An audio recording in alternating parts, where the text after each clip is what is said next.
من سنة الله أن الحق والباطل والخير والشر موجود إلى يوم القيامة، ولكن مسؤوليتنا في تقليل نسبته حتى تكون نسبته يعني بدل ما تكون اليوم حوالي 80% تكون 5%، 10%. يعني الغرب، حتى الغرب يعني موجود فيه شرور بس محصورة نسبية.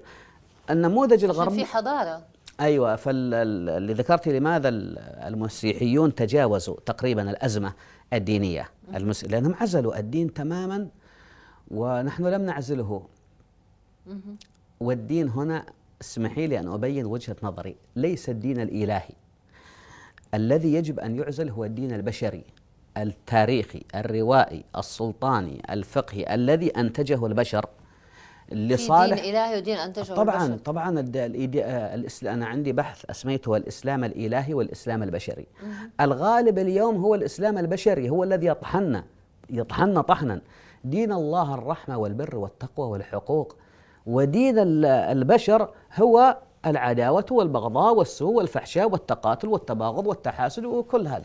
فعندما عملوا اشتراك بين الدين البشري بدأ يزاحم الدين الإلهي حتى استولى عليه. هجر القرآن، بدأ بالرواية، دخل الوضع، ثم اقتطع من القرآن ما يعني أشياء منتزعة وجعلها داخل المنظومة. ويلا نحن يقولون الله أكبر وهم يذبحون أطفال. يعني ناس ما شاء الله، أنا رأيتهم يعني في بعض الدول يأتون بالطفل مريض ملتحون، إن تراهم تعجبك أجسامهم وإن يقولوا تسمع لقول، ويذبحون ويقول انتبه على يدك لا تقطعها. معي يا أخت هذا يعني معي تشوفين فعندنا يعني وصلنا إلى مرحلة من البؤس ونتيجة بس هؤلاء لأي درجة يمثلوا المجتمع العربي أو المجتمع المسلم؟ هم لهم تراكم. بس لا زلت أركز في لماذا الغرب، يعني لا زلت في السياق. هذا تراكم، هذا الذي ذبح ليس وحده، له شوية من ابن تيمية، شوية من قناة فلان، القناة الفلانية، هي تراكم. مشكلتنا أننا أهملنا النقد الذاتي. نحن نبهنا من زمان أهمية النقد الذاتي، وأصله في القرآن الشهادة على النفس. يا أيها الذين آمنوا كونوا قوامين بالقسط شهداء لله ولو على أنفسكم. هذا أساس النقد الذاتي. نقد الذات تقول أنه هو مؤمن القرآن. نقد الذات موجود في القرآن. أي طبعا، هو معناها الشهادة لله. النقد الذاتي أن أنقد. تراثنا الذي تراكم حتى أدى بنا إلى التنازع وإلى خلاص الآن في انسداد ثقافي هائل بين هذا نتيجة أننا لم ننقد تراثنا الذي علمنا الظلم وعلمنا الشر، التكفير والقتل ويقتل والتدخل في نيات الآخرين وفي شؤونهم الخاصة. هذا من الانتفاخ الشيطاني الذي يملأ أولياءه انتفاخا حتى يتحكم في الآخرين وفي عقائدهم وفي حياتهم الخاصة وكيف. طب لما تقول عشان هم المسيحيين عزلوا الدين عن الغرب، عزلوا الدين عن حياتهم الدنيوية وتفاصيل حياتهم المفروض يدخل فيها الدين، حيردوا عليك الجانب الآخر ويقولوا لك إنه من لم يحكم بما أنزل الله فأولئك هم الكافرون، وأن الدين يجب أن يحكم تفاصيل حياتك اليومية. ولذلك هم لا يحكمون بما أنزل الله. الله أنزل قال وإذا قلتم فاعدلوا. هؤلاء الذين يقولون لماذا أن الغرب لا يحكم بما أنزل، ما شاء الله كأنك أنت تحكم بما أنزل الله. الله أمرك بالصدق وما تصدق. قال وإذا قلتم فاعدلوا ما تعدل. قال كونوا شهداء الله ولا أنفسكم ما شهدتم. قال وتعاونوا على البر والتقوى ما فعلتها. قال ولا تكونوا كالذين قالوا سمعنا هم لا يسمعون وهم لا يسمعون ولا أنقد ما يسمعون المتعصبون المتعصبين. الدين ولم يحكم بما أنزل الله، هذا من زمان تركنا الحكم بما أنزل الله. الله أنزل الحق والعدل وأن تسمع الحجة وأن تعقل هم زبدة الدين وأعلاه تركوه. نعم. واعتبر يعني لا يطبقون التفاصيل، ينتبهون فقط إذا في قطع يد ولا في رجم، وهي عقيدة الرجم عقيدة يهودية لا يستمعون بها، والقطع له شروط ولا بد أن نظرتهم العقوبة، نظرتهم في الدين تطبيق العقوبة. الحدود يسمونها الحدود في القرآن ليس معناها هذا. العقوبة في فرق. الحدود حدود الله الخطوط العامة التي رسمها لم ترد في موطن العقوبة فقط. طيب أبغى أسمع منك حسمع منك معنى الحدود المسيحيين ذكريني يعني. أي بعد الفاصل وتكمل لي عن رأيك في الغرب بعد الفاصل.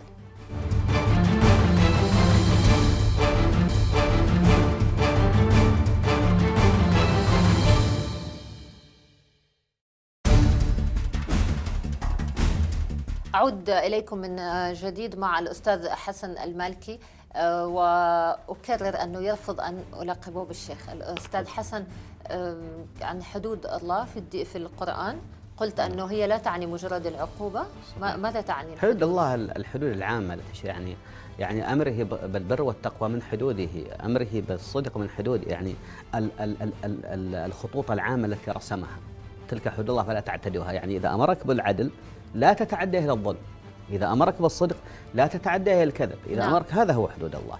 وأما الغرب طبعا هو يحيي الإسلام أكثر منا، الإسلام بمعناها القرآني وليس بمعناها المذهبي والروائي والسلطاني والتراثي والشعبي، سمى ما شئت. لماذا؟ لأن غايات القرآن عند الغرب ليس مدحا في الغرب. أنا أعرف أن الكمال الموجود الذي في القرآن الذي يريده الله هو أبلغ مما هو عند الغرب والشرق. رحمة الله أخرى لو طبق دين الله كما ينبغي. عندما يقال طبق دين الله يتبادر الآن إلى ذهن المشاهد أنه الحدود، لا، دين الله العقل، الرحمة، البر، التقوى، الصدق، إكرام اليتيم، الحث على طعام المسكين، التكافل. طب ماذا عن الصلاة والصوم والحجاب والزكاة وهذه الأمور؟ ستأتي، هي وسائل، هي فرائض لكنها وسائل إلى غايات. الغايات التي يطبق، طيب حترجع تكلمنا عنها. أيوة، الغايات اللي يطبقها الغرب أفضل من هذه. الغرب يطبق العدل، يطبق الصدق، الشفافية، الرحمة بالمسكين في الجملة طبعا، يعني ما نعم. العدل في القرآن أهم، الصدق والعدل في القرآن الكريم أهم من الصلاة والصوم وكذا. في القرآن الثقافة القرآنية هي التي ترسم، هي اللي ترسم المنهج. الصدق في القرآن أهم من الصلاة طبعا، والعدل أهم من الصلاة.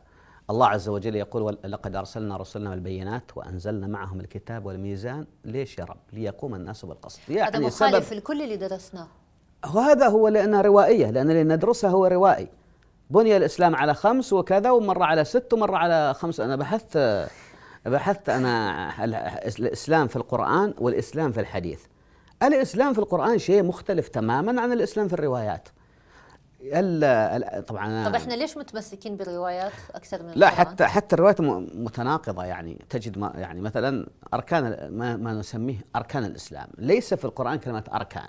كلمة أركان هذه غريبة، لكن فيه مرة 5 أركان ومرة 6 في صحيح البخاري أضافوا الغسل من الجنابة، ومرة 35 ركن، ومرة ركن واحد، ومرة. والأقرب إليها من أحاديث الإسلام الموجود في الأحاديث الأقرب إلى القرآن هو حديث عبادة بن الصامت في الصحيحين: بايعنا رسول الله بيعة الإسلام على أن لا نشرك به شيئا ولا كذا ولا كذا، تتفق مع قل تعالوا أتلوا ما حرم ربكم عليكم في سورة الأنعام.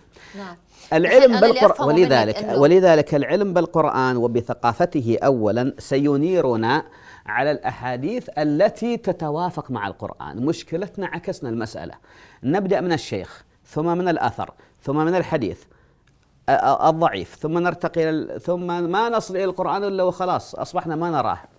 طيب أنا اللي أفهم، بس قبل ما أسألك عن القرآن، اللي أفهمه منك أنه إذا عزلنا الدين عن السياسة، اللي هو هذا المقصود، الخلاف كله عن العزل الدين أو ربطها بالسياسة، عن الحياة، سنتقرب إلى القرآن أكثر طبعا، وننفذ غايات القرآن طبعا.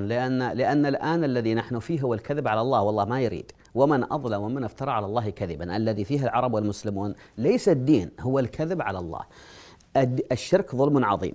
تمام. كيف الكذب على الله؟ يعني عندما شوفي سيدتي، أنا ذكرنا قبل قليل هذا التباغض والتناحر والعداوة والبغضاء والسوء والفحشاء هو عند المسلمين أكثر. شوف الفحشاء عند المسلمين أكثر من أي أمة أخرى. شوف التقاتل، مشروع الشيطان الخماسي. مو مبالغ في هذا الكلام. لا الفحشاء عند المسلمين خذيها واحدة. طب حيقولوا لك أوضاع النساء في الغرب والانحلال في الغرب. لا شوفي سيدتي، نحن ما قلنا بأن الغرب كامل. نحن نتحدث في الأشياء العظمى التي تسعى بها البشرية، من العدل، من المساواة، من الصدق، من الشفافية. هذه كما قلت هي غايات القرآن الكبرى. التفاصيل التشريعية يمكن أن تضبط بالقانون. التفاصيل التشريعية هذه فرع. هم جعلوا التفاصيل التشريعية جعلوها هي الدين. تمام. إذا رأوا خلاص يعني شكلا مظهريا جعلوه هو الدين. هذا الله ما يمشي بالمظاهر. الله عز وجل يأمر بالعدل والإحسان. الآن كما قلت المشروع الشيطاني العداوة والبغضاء. هل في أمة متباغضة أكثر من المسلمين؟ هل في أمة متقاتلة أكثر من المسلمين؟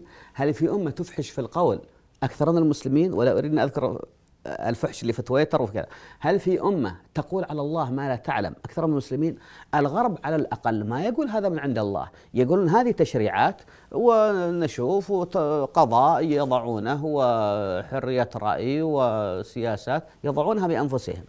فلذلك الله يقول ومن أظلم ممن افترى على الله كذبا. هذا إيش معناها؟ من جهل الله أسهل ممن افترى عليه. ضربت مرة مثال، قلت عندك ابنين وكلاهما يقومون بجرائم، واحد يقول والدي أمرني، وواحد يقول لا أنا أقوم بالجرائم من عندي.